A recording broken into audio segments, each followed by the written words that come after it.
Good morning दोस्तों। आज नए कोटेशन पे आज डिस्कस करेंगे। कोटेशन है हमारा, हर एक के विचार और स्वभाव में अंतर होता है लेकिन स्नेह में अंतर नहीं होना चाहिए।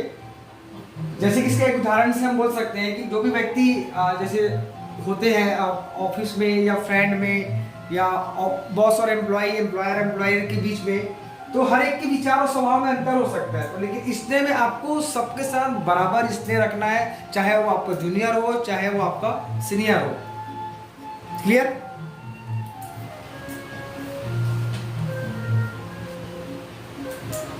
और आज हम एक नया टॉपिक में डिस्कस करने वाले हैं। जैसे कि सबसे अच्छा टॉपिक्स है जो हम सबको यूज करना चाहिए। टॉपिक्स है चैलेंजिंग, चुनौती। चुनौती क्यों आवश्यक है और चुनौती क्या होता है, तो कुछ चीज़ों को कुछ शब्दों से आज हम कुछ स्टोरीज के माध्यम से इसको समझने का प्रयास करेंगे कि आखिर चुनौती हमें क्यों जरूरत है। तो आइए दोस्तों हम शुरू करते हैं। आज कार्य को चुनौती के रूप में ले, याद रखें जितनी बड़ी चुनौती उतना बड़ा हौसला और उतनी ही बड़ी सफलता। दोस्तों मैं एक बार फिर से बोलूंगा, कार्य को चुनौती के रूप में ले, याद रखें जितनी बड़ी चुनौती उतना बड़ा हौसला और उतनी ही बड़ी सफलता। लक्ष्य सिद्धि के मार्ग में मनुष्य को अनेक कठिनाइयां एवं बाधाओं का सामना करना पड़ता है। संभव है कि कहीं उसे आलस्य और प्रमाद घेर ले, राह में कुछ प्रलोभन मोहित करे, वह अनायास की विपत्ति का अनुभव करने लगे, उसके मन में असुरक्षा का भाव उपज आए, उसे कड़ी स्पर्धा सामने नजर आए, उसके हो सकता है उसके मन में असफलता का भय पैदा हो जाए आदि।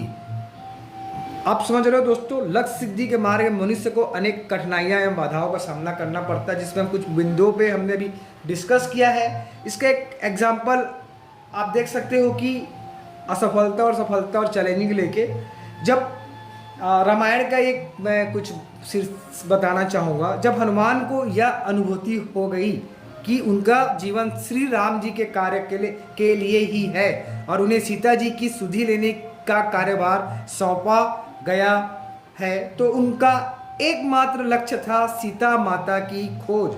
लेकिन यह काम सहज नहीं था। एक ओर विशाल सागर और दूसरी ओर उनकी राह रोकने के लिए खड़ी सुरसा। सबसे पहले मैनाक पर्वत ने उनसे आग्रह किया, हनुमान थोड़ा विश्राम कर लो तब चले जाना।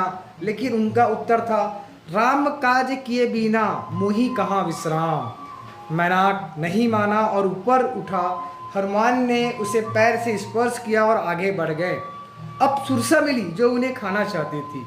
उसने अपने मुख का जितना विस्तार किया उतना ही बड़ा आकार हनुमान जी ने अपनी दक्षता से किया और अंत में उससे आशीर्वाद प्राप्त कर वे अपने लक्ष्य की ओर आगे बढ़ गए।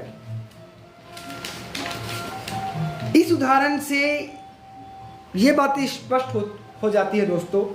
हनुमान जी ने सीता की खोज को एक चुनौती, चैलेंज के रूप में स्वीकार किया था। चुनौती से संकल्पबद्ध होकर वे आलस्य और प्रमाद रूपी मैनाक के चंगुल में नहीं फंसे। उन्होंने साहसपूर्ण जोखिम भरे कार्य को अपनी योग्यता एवं दक्षता से पूरा किया। चुनौती ने लक्ष्य की ओर आगे बढ़ने के लिए उनका उत्साह वर्धन किया। समझ आ रहा है? हाँ। अब देखिए आखिर चुनौती है क्या। अब देखो हनुमान जी ने जो किया, वो जो भी किया, हालांकि कई लोग करते हैं, लेकिन आखिर चुनौती है क्या। अब इस पे हम लोग थोड़ा सा बात करते हैं। चुनौती प्रभावशाली व्यक्तित्व का विशेष आंतरिक गुण है जो प्रेरक शक्ति के रूप में लक्ष्य सिद्धि के लिए व्यक्ति को साहसी, उत्साही और संघर्षशील बनने का आह्वान करता है।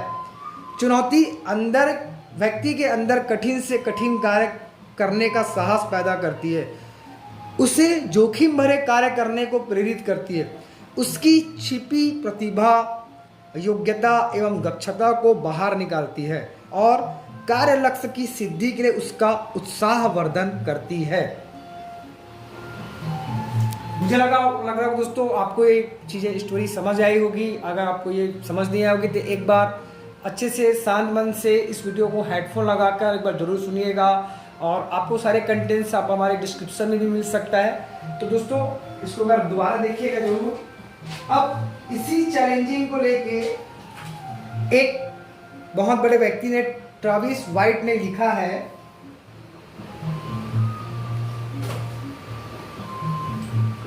Dream can often become challenging but challenges are what we live for. इसका मतलब ये होता है दोस्तों, सपना अक्सर चुनौतीपूर्ण बन सकता है, लेकिन चुनौतियां वह है जिसके लिए हम जीते हैं।